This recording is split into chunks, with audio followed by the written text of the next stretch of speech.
Pemirsa, kita ke informasi selanjutnya. Hari ketiga pasca banjir bandang di 5 desa di 2 kecamatan di Aceh Tengah, kondisinya mulai berangsur pulih. Warga dibantu petugas gabungan masih membersihkan material lumpur yang menimbun jalan serta rumah warga. Akses antar kabupaten juga dibersihkan agar jalur lalu lintas sepeda normal. Pemerintah setempat fokus untuk membersihkan material lumpur sehingga para pengungsi yang rumahnya rusak ringan bisa segera kembali ke rumah. Bupati juga meminta warga untuk tak lagi merusak alam sehingga bencana ini bisa tidak terulang kembali.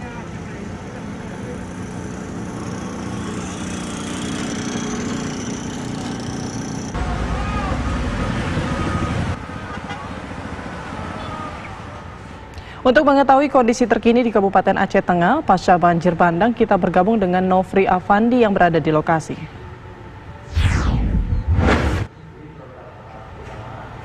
Ya, Nofri, seperti apa kondisi pasca banjir bandang di sana? Bisa Anda jelaskan?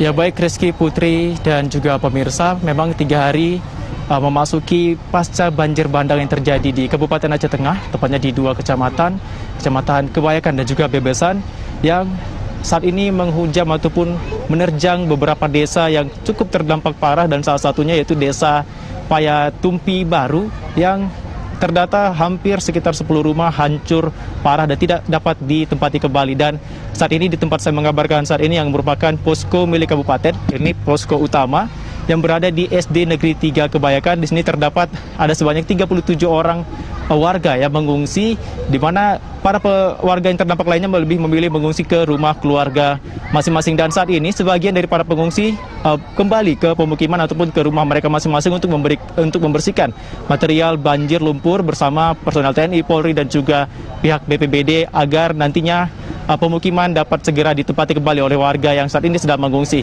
Dan untuk mengetahui bagaimana penanganan dari pihak kabupaten, saat ini saya sudah bersama dengan Bupati Aceh Tengah. Selamat siang Pak Bupati. Selamat siang, Assalamualaikum warahmatullahi wabarakatuh. Waalaikumsalam Pak. Nah, terlihat saat ini Pak, memang banyak ya rumah warga yang terdampak akibat banjir bandang ini, baik itu rusak ringan hingga rusak parah. Dan apa langkah yang akan diambil oleh pihak kabupaten untuk memulihkan pemukiman warga kembali? Yang pertama kami lakukan bersama dengan pimpinan daerah lainnya, Dandim dan Kapolres. Begitu kejadian sekitar pukul 3 atau setengah 3 Rabu, ini kami pertama yang kami benahi adalah arus lalu lintas, pembersihan jalan, kemudian penyiapan posko, kemudian juga dapur umum kita buka, yang mana kemarin belum terdata berapa masyarakat yang terimbas, tapi sekarang sudah ada gambaran. Untuk Payatumpi Baru saja itu yang parah 8 rumah yang hilang, yang rusak berat masih banyak. Kemudian untuk Payatumpi Induk itu 11, Payatumpi 1 ada 3, ada juga di Pinangan. Kami mengharap kepada masyarakat yang terkena korban banjir bandang ini agar mengungsi di titik-titik yang sudah ditentukan. Kemudian juga untuk yang lainnya, mungkin ini kan hujan datang terus ya, setiap sore hujan, ini akan ada longsor baru. Jadi masyarakat kita himbau jangan dulu kembali ke rumah, tetapi tetap mengungsi di 3 titik, terutama di SD ini dan masjid, kemudian di balai desa. Pak, mengenai himbauan bahwa akan ada ataupun longsor susulan yang terjadi akibat curah hujan yang cukup tinggi beberapa hari belakangan ini, dan tersebar informasi bahwa memang ada penebangan pohon liar di sekitaran bukit yang berada di Takengon ini. Bagaimana Pak dari pihak kabupaten sendiri menangani ini? Ini masalah hutan ya, yang sebetulnya ada di seputaran kampung ini. Ini terutama yang namanya Gunung Hujan, itu sudah gundul. Bukan sekarang, sudah lama gundulnya. Nah ini mungkin asalnya dari sana. Yang kedua, jalur air ditutup di sini. Yang biasanya jalur klasik istilahnya, ini sudah ditutup, ditimbun, dibangun menasah.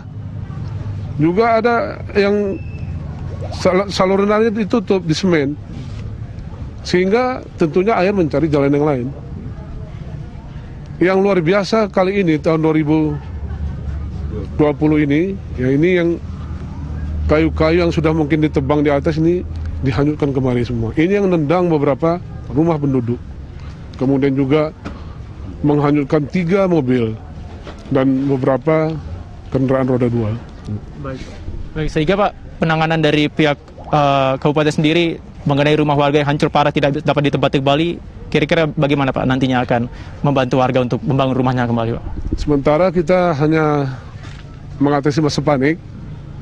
Kemudian saya yang luar biasa ya, bantuan ini luar biasa dari mana-mana. Untuk sembako, untuk rumah tentunya, ini tindak lanjut selanjutnya, ini perbaikan rumah penduduk yang rusak berat dan yang rusak ringan. Kita sudah laporkan juga ke Dinas Sosial Aceh. Ini tadi kita laporkan, karena kami meminta segera dikirimkan bantuan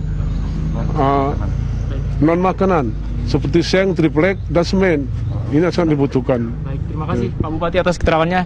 Itu tadi pemirsa bagaimana keterangan dari pihak Kabupaten Aceh Tengah mengenai penanganan akibat dampak dari banjir bandang yang terjadi pada Rabu sore kemarin. Dan hingga saat ini di posko pengungsian ini bantuan bahan pokok sembako terus berdatangan, baik dari warga sekitar maupun dari organisasi-organisasi yang ingin membantu kesulitan yang dihadapi oleh para pengungsi.